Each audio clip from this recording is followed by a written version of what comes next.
Welcome to our home office, everyone.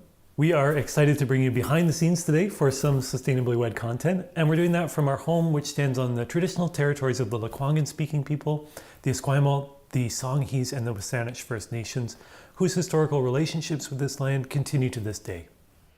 We're so excited to bring you new episodes in the Sustainably Wed series, but before we do that, we wanted to take a look back at the first 7 episodes and just take a look at what we learned throughout that process. So if you haven't watched those episodes, this will be a nice recap of the top 5 things we learned while putting together this series. Ta-da!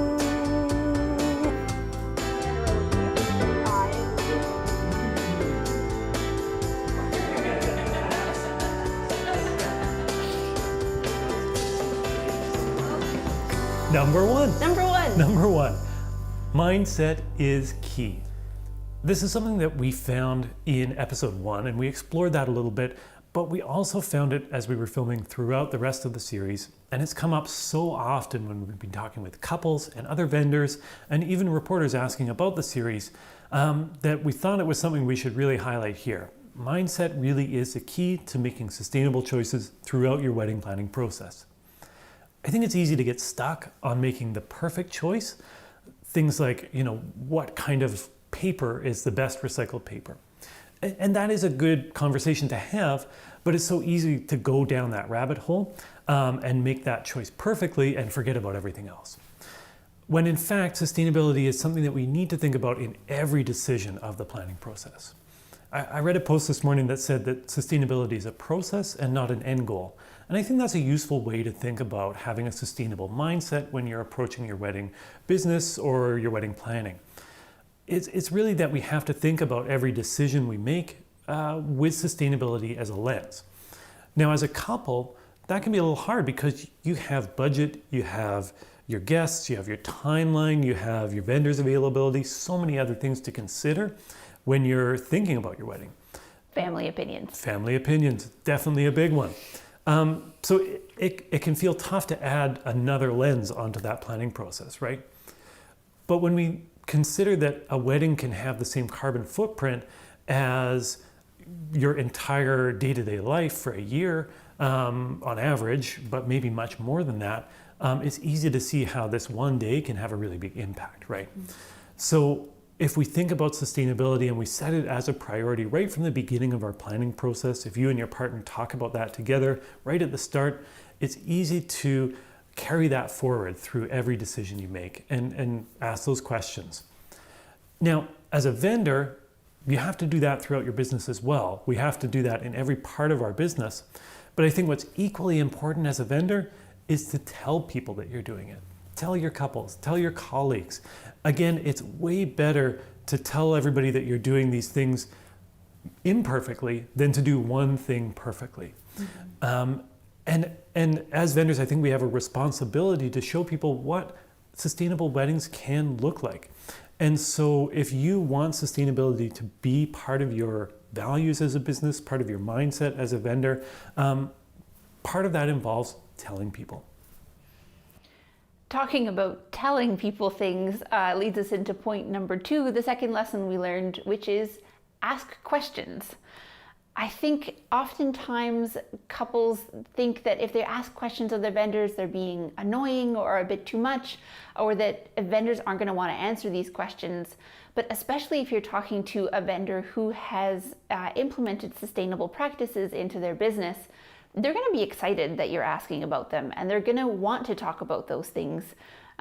Case in point, when we chatted with Dan from Farmsgate Catering in season 1, we asked him to tell us just a little bit about where the ingredients came from for the meal that he was making us.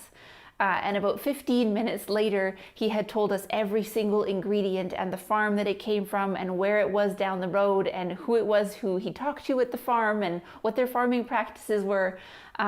Needless to say, it was amazing, just a wealth of knowledge. We didn't quite fit it all in that episode. Sorry, Dan. It wasn't quite going to fit in its entirety. But it just goes to show that people are pumped to talk about these things. It's also almost as important to ask these questions of your vendors if they haven't done them yet, if they haven't implemented the sustainable practices that you're wanting to ask about, because asking questions of vendors about things that they haven't done yet can lead them to make those changes. So, if one person asks, oh, do you have a vegan menu option? Or if one person asks, can I get my flowers entirely locally with no flowers flown in from somewhere else? If that isn't something that a vendor is able to do yet, or isn't something that they have just as a baseline practice in their business, it's now on their radar. It's something that they're thinking about. If they want your business, they're going to at least look into it. And even if they can't make that change for you right now for your wedding, if enough people ask them to do that, they're going to be looking into it and they're going to make those changes. It just makes sense as a business decision. If people want something, if the people want to buy something from you, it just makes sense to sell it to them. And so I see this as a very, almost kind of a gentle form of activism, because you have quite a lot of power with a small business to change the way that they're doing things just by asking a question in a nice way. Don't be mean, don't start grilling them, but asking these questions can make a huge difference. For vendors, the same goes. Asking questions of other vendors, asking questions of your suppliers. Don't just buy a thing and not think about where it's coming from. Reach out to those suppliers and ask them, how was this product made? Where was it made? What are the conditions it was made under? That can make a huge difference as well. Same concept. But also reaching out to other vendors and asking what they're doing in their business. Asking them for help if you want to make some of those same changes.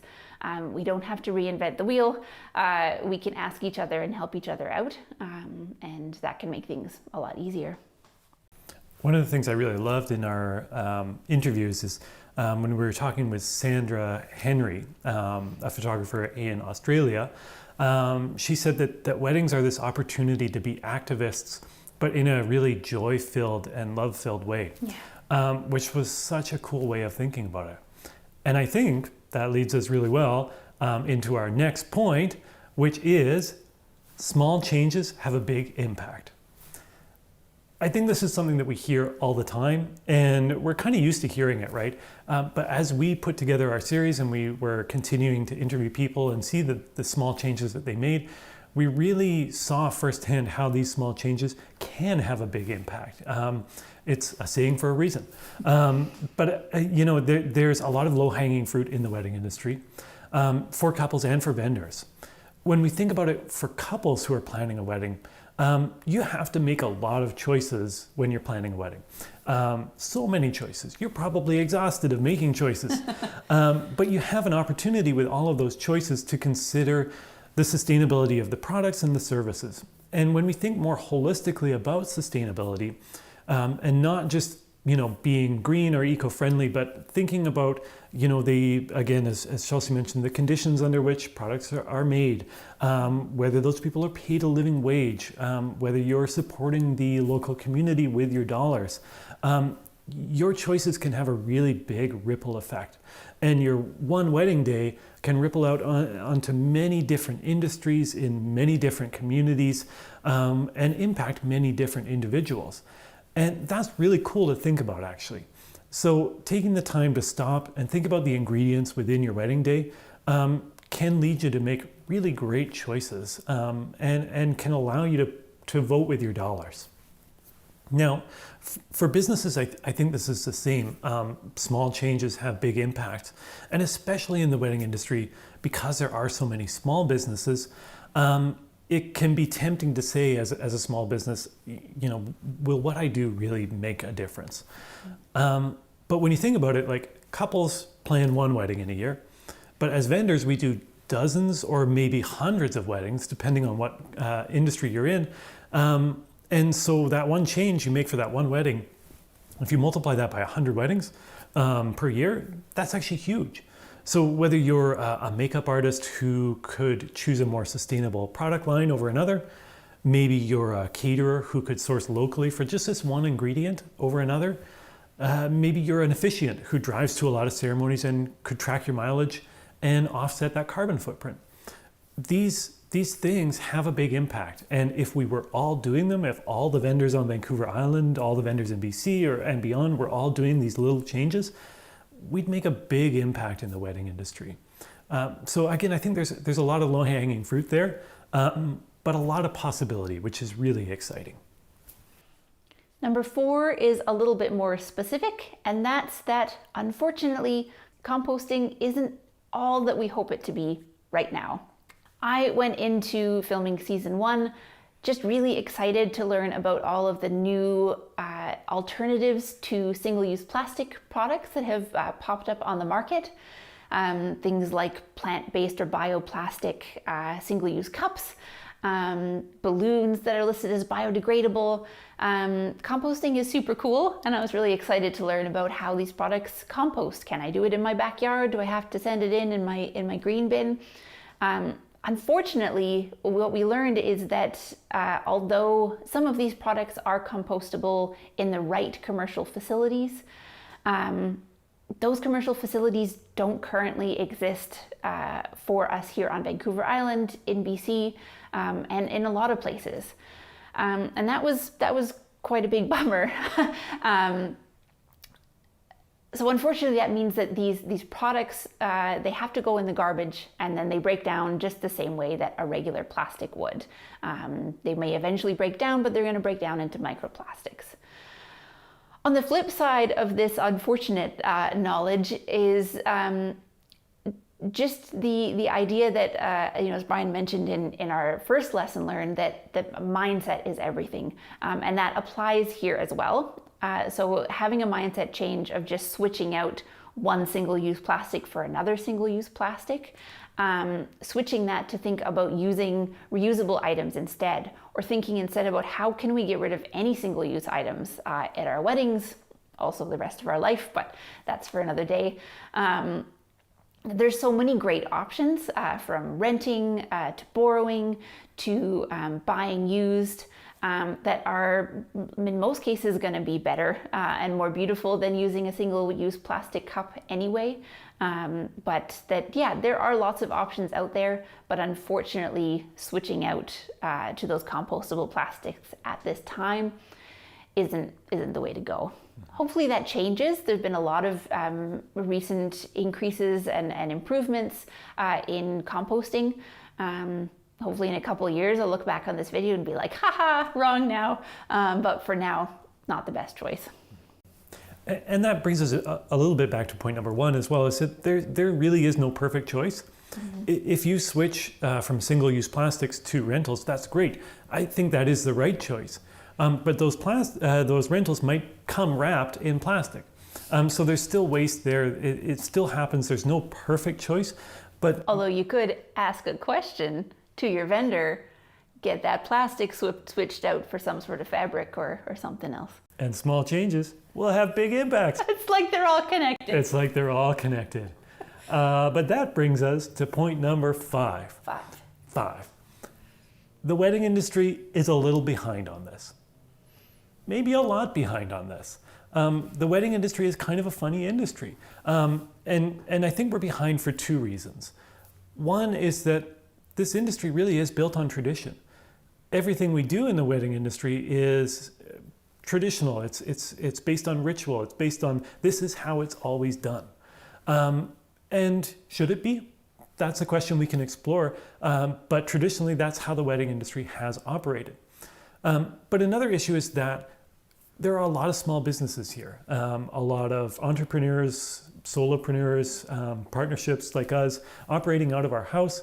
And while there are many other things going on in the world, not to mention the recent pandemic, sustainability can easily get pushed to the back burner.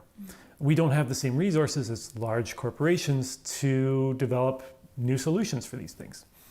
But the good news is that there are other professionals, there are other industries, there are other businesses out there who are dealing with this on a day-to-day basis. And there's a lot that we as a wedding industry can learn from those experts. So we don't have to reinvent the wheel here. there are great solutions out there that we can learn from, we can borrow, and we can adapt. And that's what we want to do in our next few videos. So we'll be sitting down with experts from a variety of different areas to talk about what other people are doing. What are individuals and businesses doing to tackle climate change? What are individuals doing to make their lives more sustainable in areas other than the wedding industry? And what are some of those new things that we can learn and bring back into the wedding industry? So that's what's up next. Stay tuned.